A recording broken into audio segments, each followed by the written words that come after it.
All right. Well, welcome everyone to the last seminar talk this semester. We're very happy to have Shengzhen Ning from University of Minnesota, who's going to tell us about cohomologous symplectic forms that have different Gromov lengths. Okay, great, thanks. It's my pleasure to speak here. So the title of my talk is Cohomologous Symplectic Forms with Different Gromov Widths. Here is the outline. So I'll start by recalling some background and motivation for this problem. And our examples are in dimension 6, but it actually relies on some important properties for symplectic form manifolds. So I'll first introduce symplectic form manifolds, and then I'll go from dimension 4 to dimension 6 to construct our examples. And finally, I'll talk about some further application of this construction. Okay.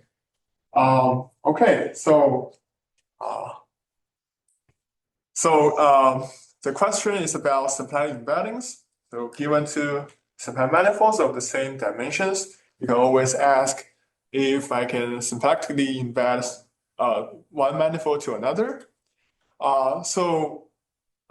In general, the manifold n and m could be very arbitrary. Like you could take n to have arbitrary shape, and sometimes this target m is either open or closed. But for the rest of my talk, I'll just focus on the case when the domain is just a ball. So I'll use the notion B2 and R to denote a ball of radius square root of R over pi. And I'm going to take the target M to be a closed manifold in my talk. Okay, and as we all know, there are some non-trivial constraints of symplectic embeddings besides the volumes.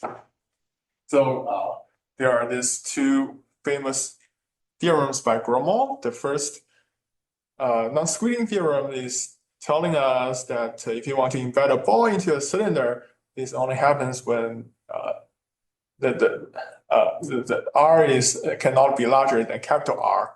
And there is another theorem in the same paper. It's usually called the two-ball theorem. Like if you want to if you have a disjoint union of two balls of size R1 and R2, you want to symplectically embed them into a larger ball of size R. This can only happen when R1 plus R2 is less or equal than R. So this inequality is more restrictive than the volume inequality, like R1 to the n plus R2 to the n is less than R to the n. And you can actually have some reformulation of Gromov's two theorems for closed manifold. Like we can first introduce the notion of Gromov width. This is defined just by the supremum of the size of the ball that can be embedded into a symplectic manifold M omega. And for non-squeezing theorem, you can always compactify the factor r to the 2n minus 2 for the cylinder into a compact torus t to the 2n minus 2. And the symplectic form on this torus is coming from the quotient of the Euclidean space by a rescaling of the lattice. And the non-squeezing is saying that for this closed manifold, its Gromov width is bounded by the pairing between the cohomology class of omega and the homology class of the S2 factor. You can also have a reformulation of the two-ball theorem. Well, when you have already embedded one ball into a larger ball, you can do something called a symplectic blow-up. So that's why you have a CPN Carnot sum with a CPN bar there. And this is actually saying that the Gromov width of this blow-up is bounded by the pairing between the symplectic class and the class H minus E, where this H and E denote the line class in CPN and CPN bar. Okay. Now I'm going to have a more global viewpoint of this question. Instead of just considering the Gromov width of a specific symplectic form, I'm going to consider the Gromov width as a function on the space of symplectic form. So I introduced the the notion SM to denote the space of all orientation compatible symplectic forms on the fixed manifold. And this Gromov width WG, I'm going to view it as a function of this space. So what can we say about this function? So first of all, there is also argument showing that so when you view WG as a function on the entire space of symplectic form, it's actually lower semi-continuous. So what else can we say? It's far from being constant, as shown by the following very simple example of S2 cross S2. So for this example, you can actually compute the Gromov width. It's just given by the minimum between the symplectic area of these two S2 factors. So you can see that even if you fix the volume of the symplectic class, it is actually very easy to find non-cohomologous symplectic forms with different Gromov widths. Okay, so this motivates us to consider the following subspace of SM. So I'll fix the cohomology class A in H2, and I'm going to just consider this space of symplectic forms on M whose cohomology class is given by this A. Okay, and again, the Moser trick is saying that the Gromov width is actually locally constant on this space, right? And here is a question. So if I have some non-empty SA of M, is this WG non-constant or not? In other words, are there any cohomologous symplectic forms with different Gromov widths? And in the rest of my talk, I just explain the examples in dimension greater or equal than 6 to the above question. Okay. And the reason why I'm interested in this question is because, it is posed as one of the questions in the problem list of the book by McDuff-Salamon. So there are 54 problems in total, and this problem is posed at number 46. So actually, the number of this question already suggests us to consider the examples from dimension 4 to dimension 6. Okay. Yeah. And actually, this question is related to some other problems in their problem list. Well, first of all, we know this WG is a locally constant function. So if you really want to find an example where this WG is not constant, you first need some examples where this SAM is disconnected. But even finding such a disconnected example of SAM is not easy. Well, only until very recently in dimension 4, it was found by the following people, Lin, Wu, Xie, Zhang, that for S2 bundle over Riemann surface, you could have infinitely many connected components of this space SA of M. And for open manifolds is discovered by Ruan, who is sitting in this room, that you could have the example of S1 cross D3. Okay, but the issue is, although we have some examples of disconnected components of SA of M, but all the examples above is actually constructed by some exotic diffeomorphisms. So we have some examples of different components for SA of M, but any two of them are related by diffeomorphism. So WG is still constant on them. Okay, so it might be hopeless to find an example in dimension 4 for different Gromov widths, right? However, fortunately, in dimension 6, there are some very early examples that you could have disconnected components for the space of symplectic forms. So, could you expand on what you said by hopeless in dimension 4? Is there a conjecture that connected components are all diffeomorphic in dimension 4? I think it is still open, like whether you can find two cohomologous symplectic forms in dimension 4 which are not diffeomorphic. Yeah. So these examples just show they cannot be isotopic, but it is still open for non-diffeomorphic. Or yeah, but is it believed one way or the other? Which I'm not sure. okay. Yeah. Yeah. Okay, and in dimension 6, the example is coming from it's the sphere across this four manifold, which is 8-point blow up of CP2.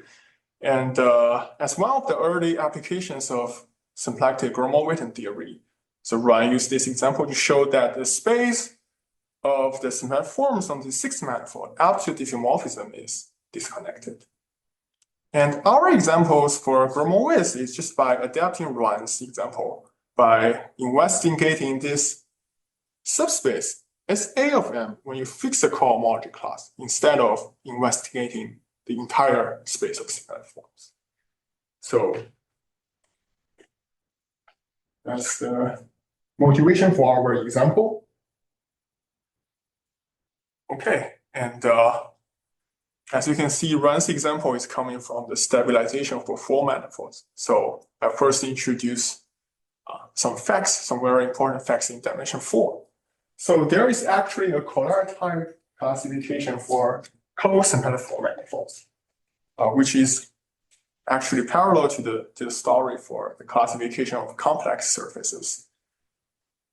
So for complex surfaces, the holomorphic Collier dimension is defined to be one of these four values, -infinity, 0, 1, and 2, by looking at the growth rate of the number of holomorphic section of the tensor power of its canonical line bundle. And alternatively, when this xj is minimum, which means it cannot be blown down, there is an alternative way to define the Collier dimension just by looking at the numerical property of this canonical class Kj. And this actually inspired us to define a very similar notion for Collier dimension of symplectic four manifolds. So given the symplectic four manifolds, the two basic invariants are just the cohomology class of omega and the canonical class, which is just minus of its first term class. And motivated by this holomorphic Collier dimension, there is a notion of symplectic Collier dimension by looking at the sign of k omega squared and the pairing between omega and k omega. Okay, and here is the definition for so-called symplectic Collier dimension. So it is first defined for minimum symplectic four manifolds, which means there is no embedded symplectic sphere of self-intersection -1. So you have this table to tell you the class of your symplectic four manifold that it belongs to.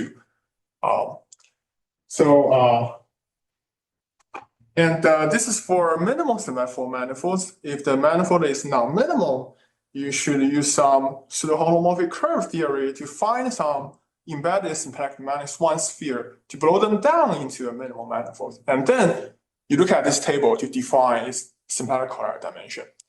And actually, it needs a lot of work to show that it is a well-defined notion. For example, it does not depend on your choice of minimal models. And also, if you are very careful about this table, you can see that there is actually one case that is not covered by this table. Like you could have k omega dot omega equal to 0 and k omega squared is positive. But actually, you can show that this case can never happen.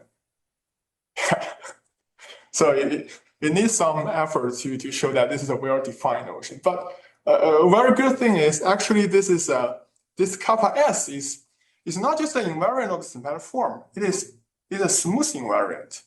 Well, on the smooth manifold X, you could have many distinct symplectic structures.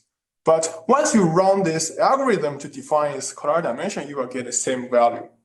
So this is actually an invariant of the oriented diffeomorphism type of the underlying four manifold X.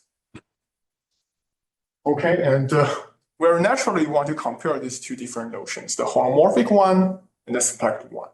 So by design, if you have a Kähler surface, x omega j, you can either look at its symplectic part, x omega. You can also look at its holomorphic part, xj. And you have two different notions of color dimension. And fortunately, they are actually equal to each other. So the subtlety is, well, you could have some, there are some well-known examples of non-Kähler symplectic form manifolds, which also admits complex structures like Collar-Thurston manifold.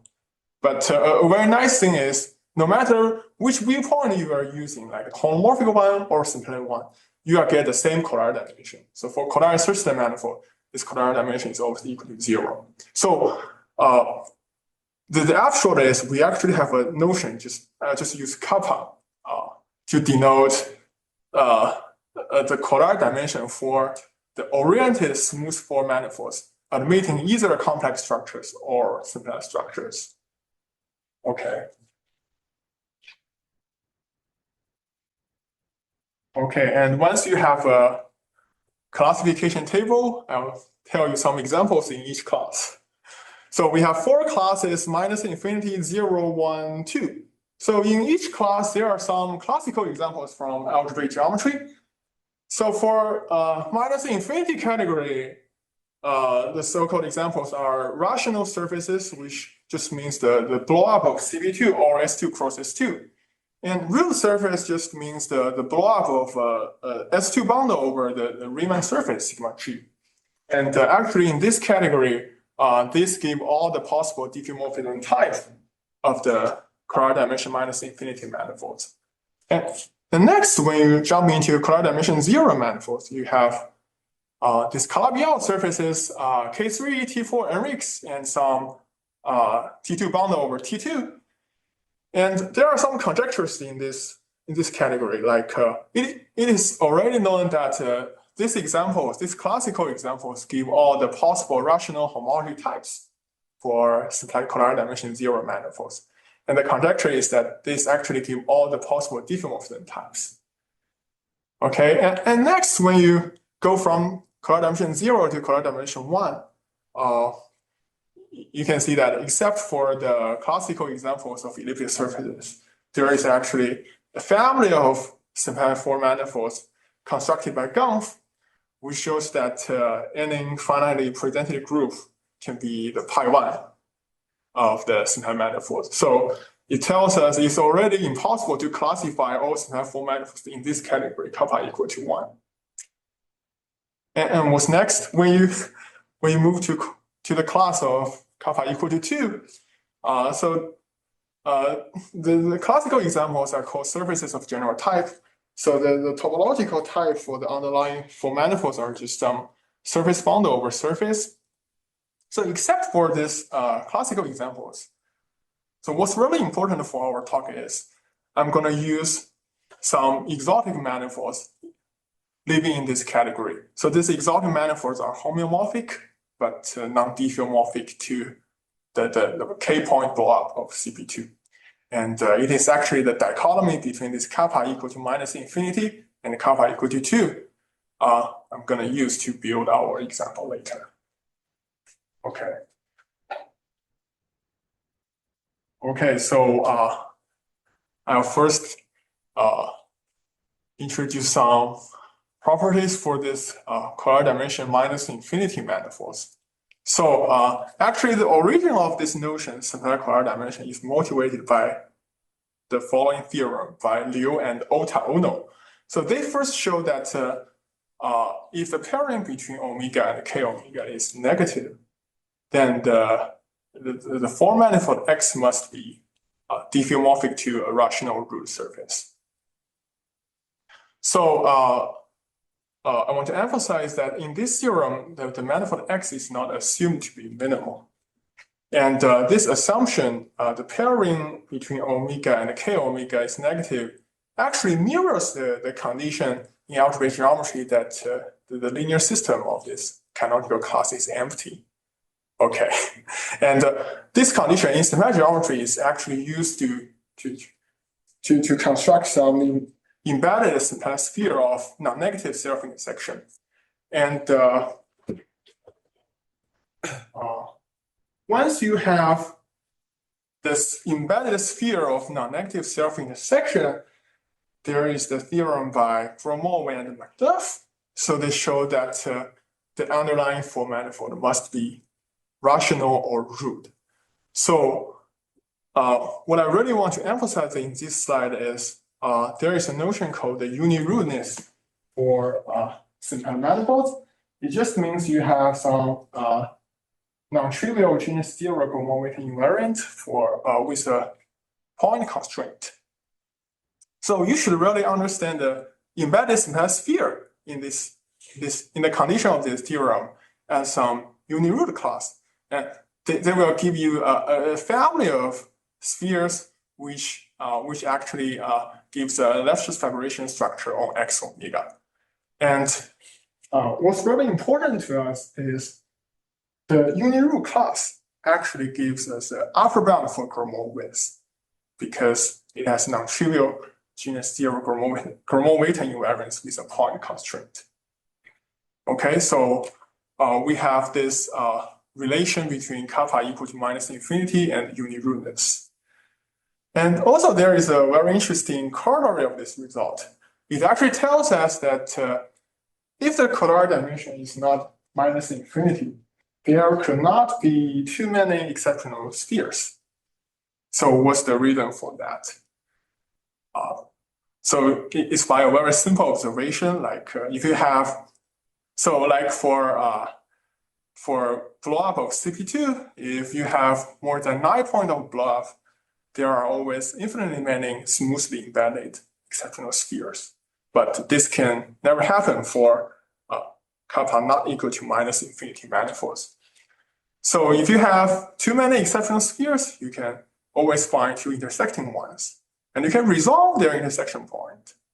Like you have two -1 curve, they intersect at 1 point. If you resolve their singularity, you are getting embedded sphere of self-intersection -1 plus -1 plus 2, which is equal to 0. And then the theorem of Gromov and McDuff just tells me must have Color dimension minus infinity. Okay, so there is a very interesting observation. Okay, and then I'm going to introduce kappa equal to 2. So these are some these are so-called small exotic form manifolds. So as I introduce the notion of kappa, so this notion kappa should really be understood as an invariant to distinguish the underlying smooth structures on form manifolds. So the story of constructing exotic simply connected form manifolds began with Donaldson. He first used a C2 gauge theory to give an example, which is called the Doga cake surface, E123. So this is an exotic copy of 9-point block CP2. And shortly later, Kochik just showed that this spiral surface, which has Color dimension 2, is actually an exotic copy of 8-point block of CP2. And as you can see from the year, so the next breakthrough was on 2005 by Jongmi Park.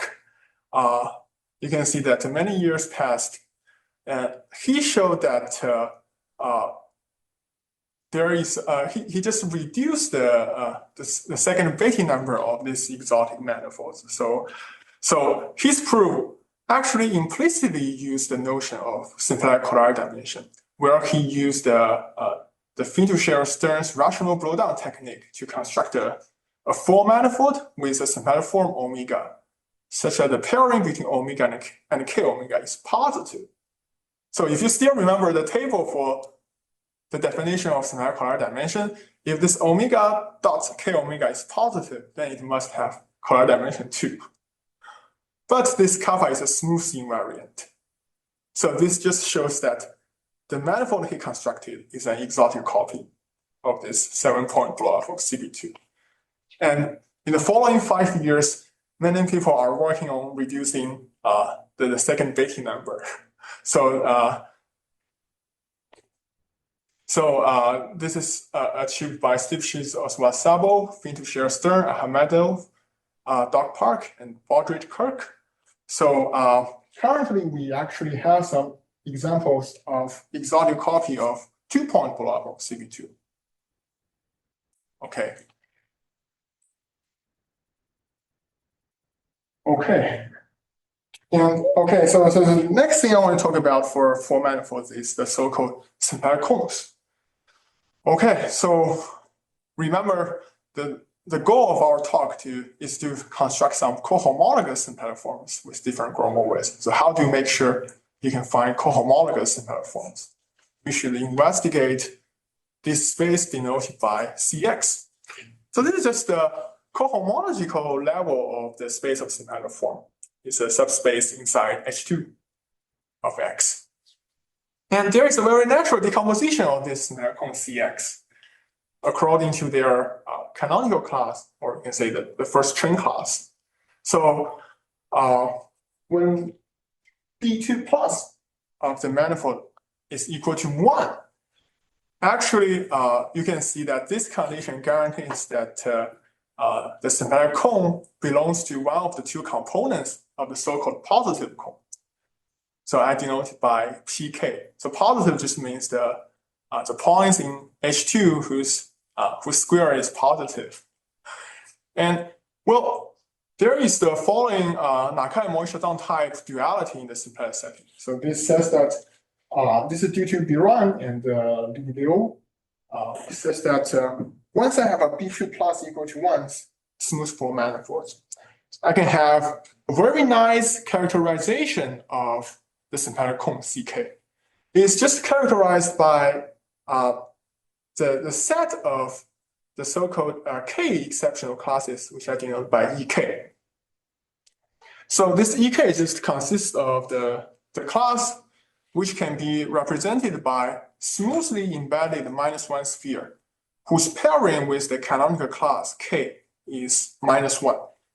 And the result is that once you have a class in the positive cone PK, and if the class pairs positively with any K exceptional classes, then this class can be realized as a symplectic form on this manifold X. And this is actually achieved by the inflation technique. So I first use a picture to illustrate this theorem. So this beautiful picture is borrowed from the book of McDuff-Salamon. So we just consider a symplectic cone of two-point block of CP2. So its H2 actually has dimension 3, but I'm taking a slice in its H2 to get this diagram. So like you could have, so you have a sector. So this sector is just a positive cone, and there are many chambers with the boundary given by some walls, and these boundaries are just given by the exceptional classes. Like for this right triangle here, is labeled by 3L minus E minus F, and L, E, F just denote the line class in CP2 and those two CP2 bars. And it has 3 boundaries, and these 3 boundaries just corresponds to 3 exceptional classes like E, F, and L minus E minus F. And you could have different canonical class for this symplectic form. Like if you look at another chamber, like the 5L minus 3E minus F there, then the symplectic forms in this chamber has canonical class, has first train class 5L minus 3E minus F, but it still has 3 boundary components given by 3 exceptional classes. Okay, so this is the symplectic cone theorem applied for this two-point block of CP2. But I'm also going to apply this theorem. Wait, yeah. Back. Yeah. I mean, what is this picture supposed to be? Like, what is it? Is it partitioned along the like C sub k's for the large integer k? Like by the pairing with the canonical, with the Chern class. So the label in this picture denotes the K. Like each chamber is some CK. Oh, okay. Yeah, You have different K here, you got different chambers, and the entire symplectic cone is the disjoint union of all the CK. Okay. Okay. So the K is a class. It's not a number. Because here. Yeah, K is the canonical, it's minus Chen class. Okay. Yeah, just the way it's written, it seemed like it was the pairing of the Chern class with the class in symplectic form or something. But it's yeah. Anyway, and then how do you prove this theorem? I mean, one inclusion makes sense, but then if you have a class that pairs. Yeah, that's a great question. So it's achieved by the inflation technique. So it essentially uses the condition B2 plus is equal to 1. So the general picture is once you have, so assume you want to achieve a class. So first of all, I need this manifold to be symplectic. You already have some symplectic form. And you want to construct another symplectic form in another position in this symplectic cone.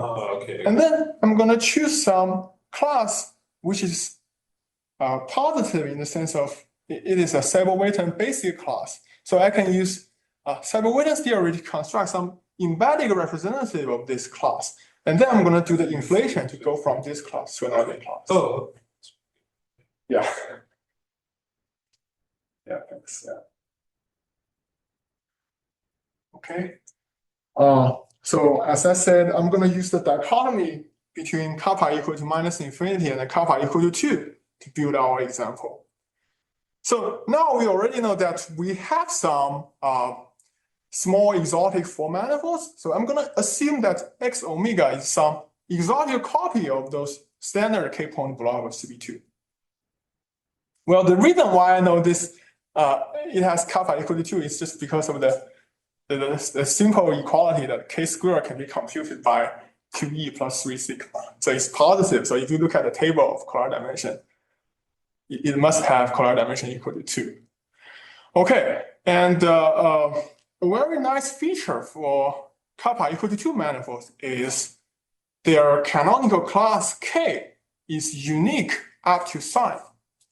So unlike the picture you just saw in this picture, you have infinitely many chambers. So it actually means there could be infinitely many classes which could be the symplectic canonical class for symplectic form on 2-point block of CB2. Instead, for those exotic form manifolds, their K are just unique up to sign. So the entire symplectic cone is just a disjoint union of CK and C minus K. And this means CK will be the entire one of the two components in the positive cone. Because you know, CK and C minus K are just reversed to each other. So they just live in two different kinetic components in the positive cone. So once I know the uniqueness of symplectic canonical class, I just know that if you just take one of them, CK, it must be the entire positive cone. And then, since X and XK are homeomorphic, I can identify their H2. And once I identify their H2, you can compare this to symplectic cone, CK and CK prime. Okay, and here I'm going to use this property I just mentioned that the number of exceptional classes on those exotic manifolds are much less than color dimension minus infinity manifolds. And here is a picture in my mind. Okay, so this entire circle just denotes the symplectic cone CK of the exotic copy of 2-point block of CB2. And this right triangle without boundary, which I denote by CK prime, is the K prime symplectic cone for the ordinary 2-point block of CB2. So the symplectic cone theorem actually tells you that this CK prime, the symplectic cone for the kappa equal to minus infinity manifolds, is always contained in this larger symplectic cone of kappa equal to 2 manifolds. Okay. And why am I talking about the symplectic cone? Because it's actually related to Gromov width. Well, so given the symplectic invariant of a ball, you can always perform the so-called symplectic blow-up operations. You just remove the interior of a smaller ball and collapsing the boundary by the Hopf vibration. So it produces a symplectic form on the blow-up of the manifold. So I use omega prime to be this blow-up symplectic form. And we can look at the symplectic area on this exceptional sphere E. So if you can embed a ball of size R, then the symplectic area on this E could be arbitrarily close to this R. And conversely, okay, if you start with some symplectic form on the blow-up manifolds, so at the beginning, you might have some very small symplectic area on the class E. But the point is, once you can deform this omega double prime into another symplectic form, which keeps E as symplectic submanifolds and makes this symplectic area become R, then you can perform the symplectic blow-down operation to produce a symplectic embedded ball of size R on the original manifold X omega. Okay? And actually, this deformation from omega double prime to omega prime is exactly what we need to prove the symplectic cone theorem. We just apply some inflation lemma to certain positive Simonyi basic class. So this is just the Rohir's question, how this symplectic cone theorem was proved. Okay. Okay, and then I'm finally going to move to dimension 6. So we actually have two types of inclusions. Okay, so let's recall the notation. So this X sub K is the color dimension minus infinity manifold. It's just the ordinary K point block CP2. And this X is some exotic copy of this XK. So they're homeomorphic, but not diffeomorphic. So as we have seen the previous picture that we have this inclusion. So this inclusion actually implies that we have a lot of choices of cohomologous symplectic forms on XK and X. On the other hand, I'm also going to use the inclusion of the symplectic cone of their one-point blowups. So I use X sub K plus 1 to denote the blowup of XK, and it has an exceptional class E. And I'm going to use E prime to be the exceptional class of the blowup of this exotic manifold X. So still we have a strictly inclusion between their symplectic cones. And in particular, this strict inclusion implies that the largest symplectic area on this E, the exceptional class on this color dimension minus infinity manifolds, is less than the symplectic area on the exceptional class on this kappa equal to 2 manifolds. Okay, and this is actually the essential input to show that the Gromov width for this kappa equal to minus infinity manifolds is strictly less than kappa equal to 2 manifolds. And this omega and omega prime can be guaranteed to be cohomologous once you identify their H2. So I don't get this argument, because is it true that so you have two different inclusions of symplectic codes? Yeah. And you know that in the second inclusion you have a class on X connects the blow up of X, whatever, a symplectic class with much larger symplectic area on this exceptional divisor, right? Yeah. And but then downstairs, how do you know that they come from blowing up omega and omega prime, I guess? Okay. So if we go back to the slide for symplectic Cohomologous theorem. So you can see that the only constraints are just the pairing with all the k exceptional classes are positive. And you should understand in this way. So for kappa equal to minus infinity manifold, you could have infinitely many exceptional classes. So this will restrict your class to have very small area on the exceptional class you just created by blow up it once. But for kappa equal to 2 manifolds, like if you have a minimum exotic for manifolds, the set EK is just empty. Once you blow it up, you just have one class in this EK. So that's, that gives you very little constraints on this CK if you have kappa equal to 2. Oh, okay. So in the second inclusion of xk plus 1 into x connect into the blow of x, you can just immediately find two classes with different integrals on the exceptional divisors that have the same cohomology class that you're blowing down. Yeah, exactly. Oh, okay. That's exactly. I see. Okay, so it's slightly more than what's written in the slide, but not that much more. Yeah.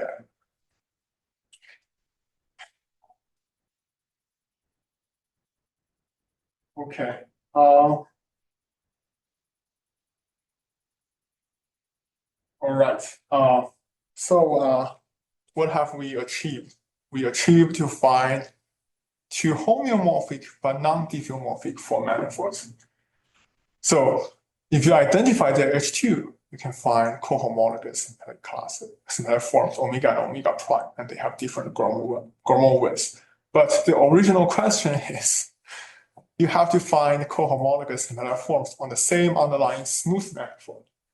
So how do you upgrade this homeomorphism to diffeomorphism? So very naturally, we just use the process of stabilization. It's simply by taking S2 across the full manifold. Okay, and when k is equal to 8, we have just seen that the Barlow surface and 8-point blow-up of CP2 is exactly the example considered by Ruan to show that the space of symplectic structures up to diffeomorphism is disconnected. Okay. And another very important input for the proof is the following classification result for torsion-free simply connected 6 manifolds. So in dimension 6, there is actually a classification just based on their. If you just simplify the assumption, like you assume B3 is equal to 0, you assume they are simply they have no torsion in their homology. Then the diffeomorphism type is actually determined by the following 3 invariants. First of all, the cubic intersection form on H2 on these 6 manifolds. And then the second Stiefel affinity class and the first Pontryagin class. And what's really important to us is I'm going to use the functoriality of this theorem. So once you have an algebraic isomorphism between their H2, you can actually realize this algebraic isomorphism by some diffeomorphism, oriented preserving diffeomorphism between them. Okay, so this is a very general theorem, but now we just focus on the case for the S2 bundle, this S2 cross xk and S2 cross x. What is this theorem telling us? Well, you can first pick any quadratic isomorphism between the intersection lattice of this xk and x. They are homeomorphic. And then you can just naturally extend this quadratic isomorphism between the H2 of these 4 manifolds into the H2 of these 6 manifolds, just by mapping this x2 factor to another s2 factors. This is a natural extension. And it actually automatically satisfies the compatible condition for this characteristic classes W2 and P1. So for W2, you should really think about it as it is the mod 2 reduction of some characteristic element in the intersection lattice of H2 of these 4 manifolds. So if this quadratic isomorphism preserves the intersection lattice, it also preserves the characteristic element in the intersection form. And it also preserves its mod2 reduction. Okay, so this is for W2. And for P1, it's just given by, you can compute for S2 cross 4 manifold, is P1 is just given by 3 times the signature of the 4 manifolds times the S2 component. So since I extend this quadratic isomorphism by mapping the S2 factor to S2 factor, it naturally preserves the P1. So it really just satisfies all the assumptions in this theorem, which I can apply. So this tells you that if you take your symplectic forms of your 4 manifold and you stabilize them, but then they have the same cohomology class once they're pushed onto in dimension 6. In dimension 6. Yeah. Oh yeah, because that would have been a problem if they did not have the same cohomology class. After stabilizing, right? Or yeah, if you take the symplectic form on the S2 factor to be the same, they will be cohomologous in dimension 6. Yeah, and that's what I'm going to talk about in the next slide. Okay, I'm going to finish the proof. Okay, so I'm going to choose some diffeomorphism realization of this algebraic isomorphism Q. So that so remember that we already have 2 cohomologous symplectic forms omega and omega prime on those homomorphic but non-diffeomorphic 4 manifolds. And I'm going to add them a factor omega S2, and I'm going to use the classification result for 6 manifolds to pull back this symplectic form on M2 to M1.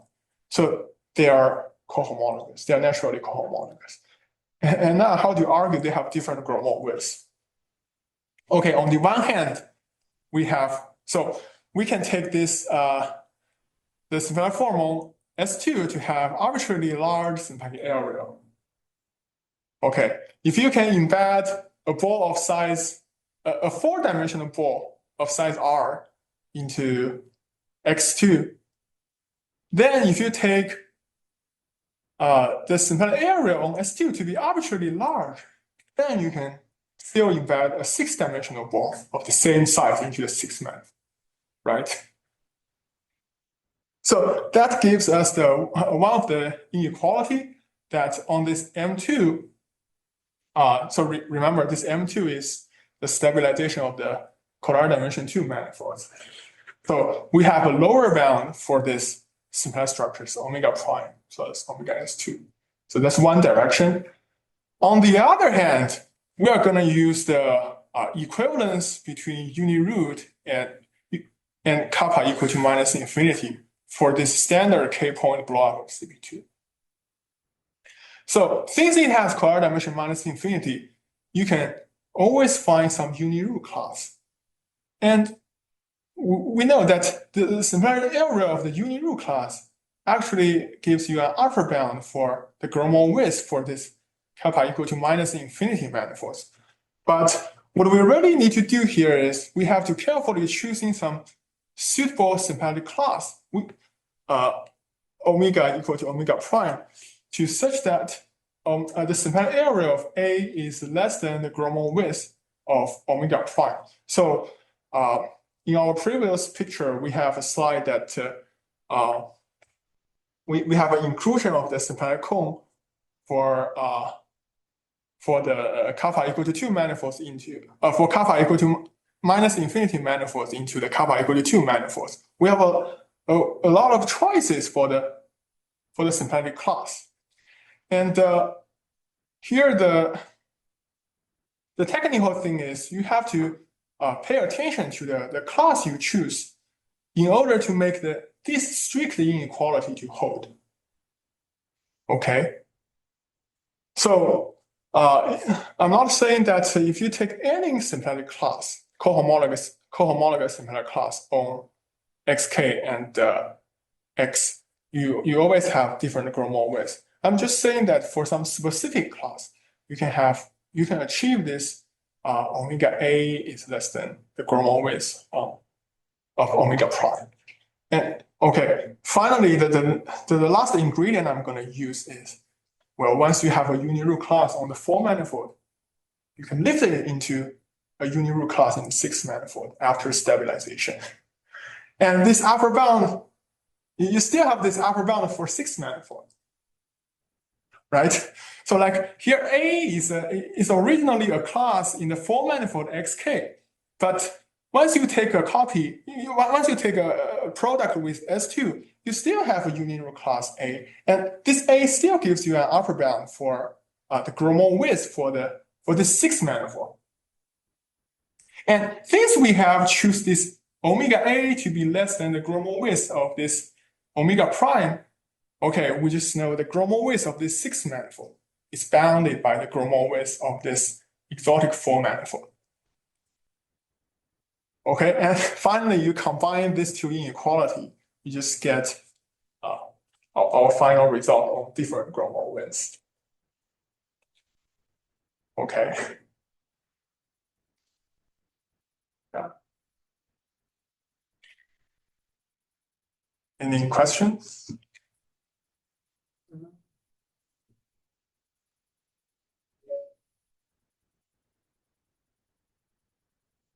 Yeah, it seems like the answer is probably no, but I was wondering if this argument could be, if you could get a similar result for the cylinder capacity. Oh, for the cylinder capacity. I mean, there's some clear differences or something, but Yeah. I don't know. No, it might just be a silly question. Yeah, I think maybe you can ask question for some other capacity like a Hofer-Zehnder capacity. Yeah. Yeah, but the constraints, the upper bound for Hofer-Zehnder capacity is not just uniroot class. It's actually a rationally connected class. You have 2-point insertion in the Gromov invariance. Yeah. And actually, if you run the same trick for looking at the rationally connected class here, it actually fails to give you an upper bound here for this, the lower bound for this, for the upper bound of this 6-manifold M1 omega plus omega S2.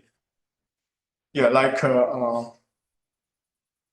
yeah, so you cannot achieve this very essential inequality when you replace this A, when you replace this uniroot class A with a rationally connected class A. So that's the main obstruction if you want to do Hofer-Zehnder capacity.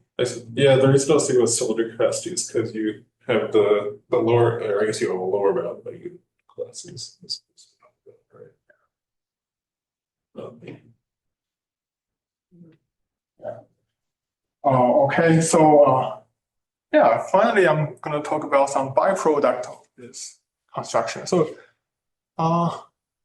instead of considering Gromov width, we can also consider their first Chern class. Okay, we can use this dichotomy between kappa equal to -infinity and kappa equal to 2 to distinguish their first Chern class. So I'm going to claim that once this algebraic isomorphism Q maps the class omega prime to omega, it cannot send the first Chern class of omega prime to omega at the same time. Well, the reason essentially is because of this this original result by Liu and Ota Ono.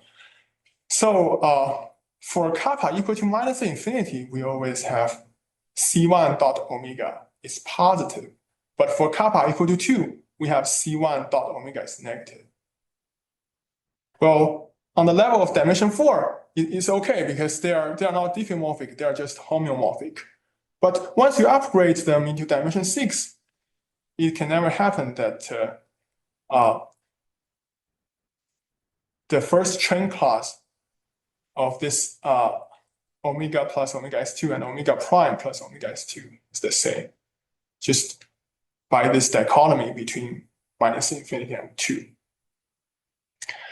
Okay, and well, in dimension 4, this can never happen. Like cohomologous manifold in dimension 4 always have the same first Chern class. And this pair of symplectic form, of cohomologous symplectic form, actually also serve as an example of cohomologous symplectic form with different first Chern class in higher dimensions.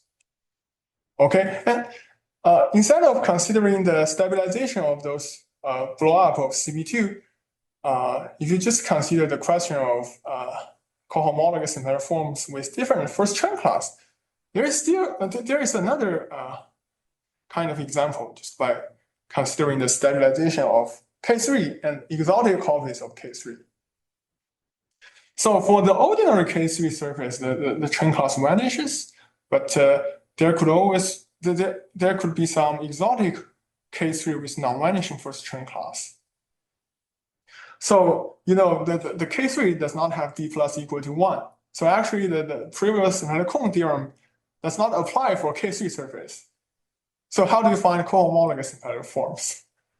So instead of using the Cohn theorem, I'm going to use the Torelli theorem for a K3 surface.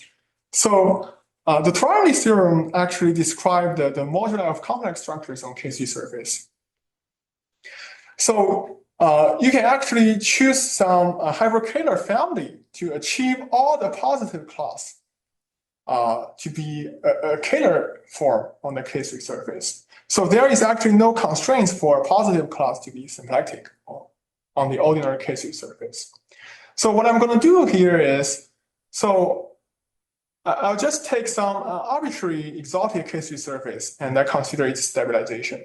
I don't know the cohomology class for the symplectic form on this exotic K3 surface, but what I can guarantee is for this standard K3, I will have some cohomologous hyperkähler form, which is cohomologous to the symplectic form on the exotic copy of K3. And once you take the stabilization, they will become cohomologous. And the reason why they have different first Chern class is because for the ordinary symplectic form on K3, it has Chern class equal to 0. But for exotic K3, it has non-vanishing first Chern class.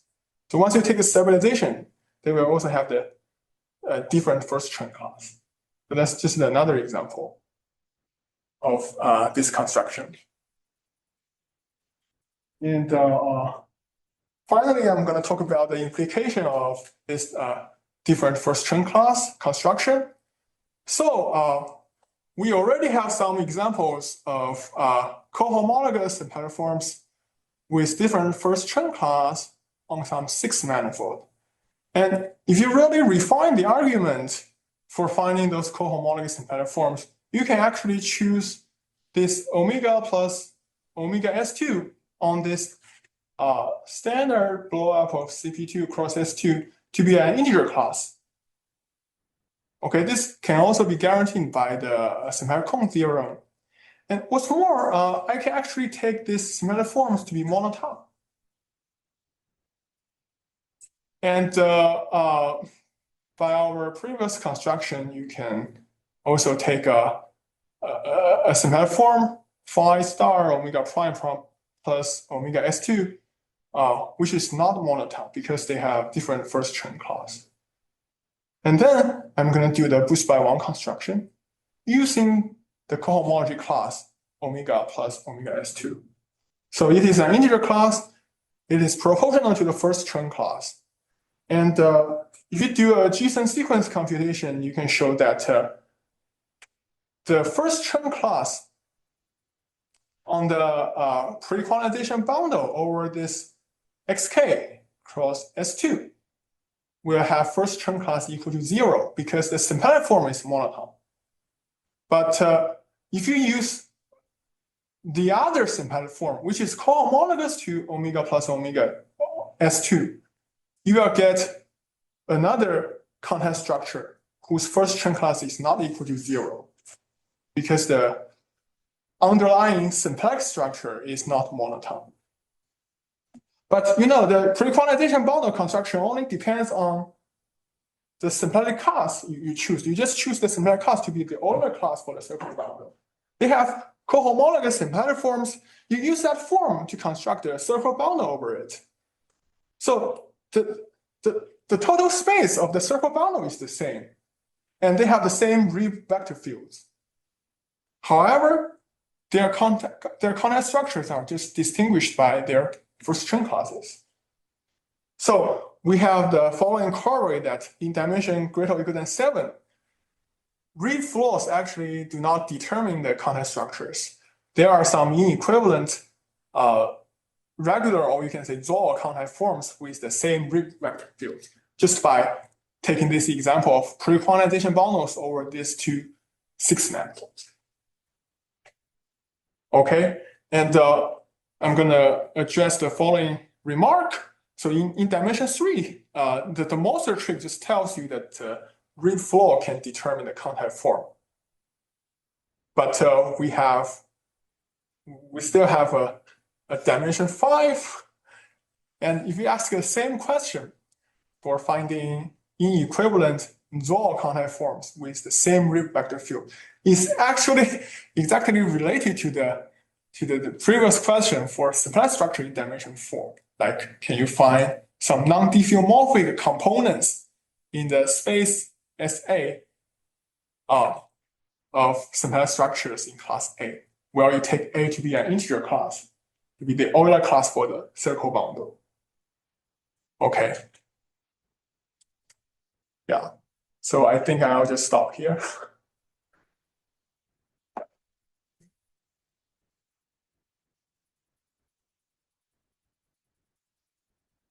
Questions?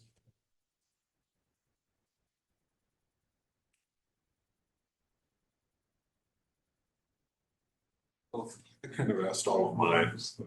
Yeah. All right. So, all right. Well, thanks, everyone. Okay. Thanks. Thanks.